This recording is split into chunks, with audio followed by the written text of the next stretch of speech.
Ba'alawi itu udah dua, ada Sayyid, ada Habib. Nah, dulu yang datang berdakwah ke sini itu rumpun Ba'alawi. Jadi pada abad ke-6 Hijriah ada konflik di Yaman. Negeri Yaman diserbu oleh Ayyubiyin. Oleh Ayyubiyin ini anak cucunya Sultan Salahuddin Al-Ayyubi. Akhirnya banyak meninggal, sampai Sadah itu Sayyid Ba'alawi yang habis. Sejak itu yang musnah itu dua marga. Marga Bani Jadid. Kan Sayyid Alawi bin Ubaidillah itu anaknya kan ada tiga kan. Sayyid Alawi bin Ubaidillah. Kan ada Basri, ada Jadid. Basri sama Jadid ini, terus Alawi. Yang Bani Basri, Bani Jadid itu musnah karena terbunuh semua, kecuali seorang perempuan yang meninggal terakhir abad ke-7. Musnah waktu itu. Akhirnya banyak orang-orang Tarim Hadramut lari. Termasuk yang lari Sayyid Abdul Malik bin Alawi bin Muhammad Shahib Mirbat, lari ke India, hijrah ke India. Kemudian lalu di India punya anak namanya, karena orangnya bagus ya, orangnya bagus, dihormati, punya anak namanya Sayyid Abdullah Al-Madkhan. Lalu Abdullah ini punya anak lagi Ahmad Shah Jalal. Ahmad Shah Jalal ini punya anak lagi Jamaluddin Al-Husain. Nah, Jamaluddin Al-Husain ini yang menjadi datuknya Wali Songo. Karena para dai, ulama di Indonesia, di Nusantara, rata-rata cucunya Sayyid Jamaluddin Al-Husain. Beliau ini yang datang ke Campa menikah, kemudian sama anak cucunya berdakwah ke Aceh, lalu anak cucunya disebar, lalu beliau juga melanjutkan dakwahnya dan meninggal di Wajo di Sulawesi. Itu Ba'alawi itu. Lalu kemudian pada abad ke berapa ya, beberapa ratus tahun kemudian kalangan habaib ke sini. Yang pertama kali datang itu dari klan Basyaiban.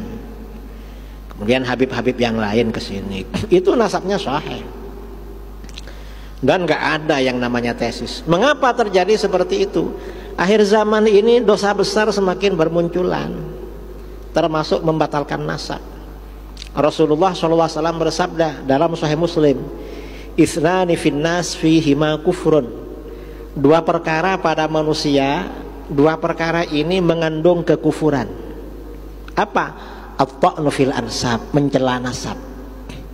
Mencela nasab itu membatal-batalkan nasab.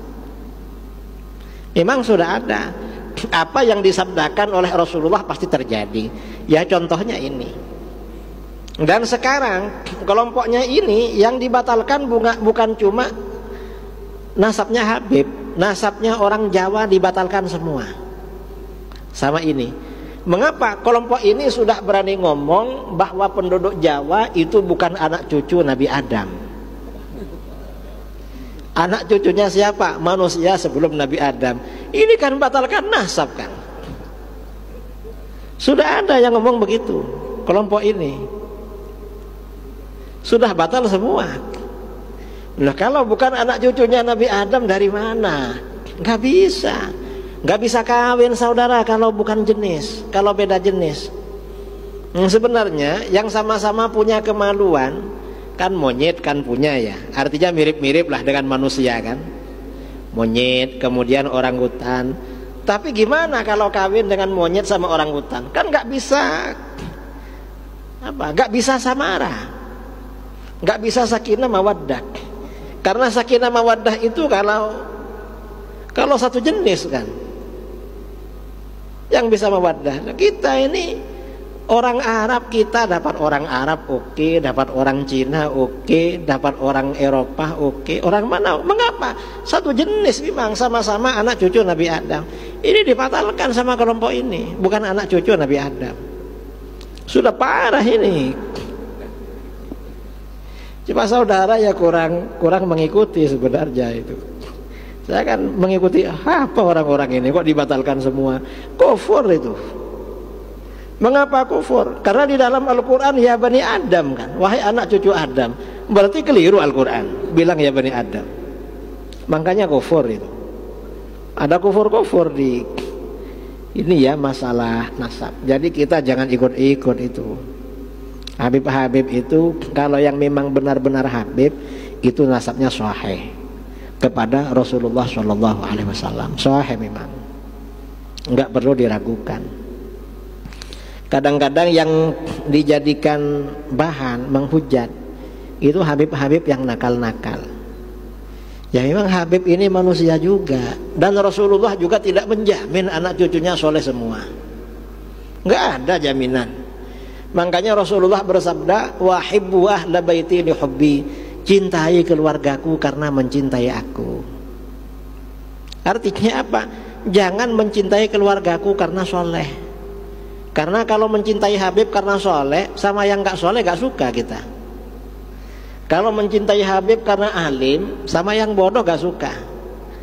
Mencintai habib karena khair, baik, suka ngasih uang, sama yang minta-minta, yang dawir-dawir gak suka. Ya mengapa? Ya memang seperti itu. Ya kita ini cinta karena cinta kepada Rasulullah. Dan habib-habib itu levelnya beda-beda. Kalau habib yang alim, yang soleh, maka selain dicintai juga menjadi teladan, menjadi panutan. Kalau cuma habib saja tidak soleh, ya cinta aja lah. Lalu habib tidak soleh masih bodoh lagi, ya cinta aja, tapi jangan disuruh ceramah. Keliru loh, kok itu suruh ceramah habib itu? Ya jangan kalau gak bisa apa-apa. Yang alim mereka ini banyak juga. Sekarang ini karena habib kadang-kadang disuruh ceramah viral, akhirnya ceramahnya ngawur itu. Kan ada habib-habib yang viral gak bisa baca kitab itu, dan ceramahnya ngawur terus. Yang begitu jangan diundang suruh ceramah, ya dihormati aja, dicintai aja. Lah habib yang nakal dari dulu ya ada Sayyid yang nakal, bukan cuma di sini, hatta di Mekah.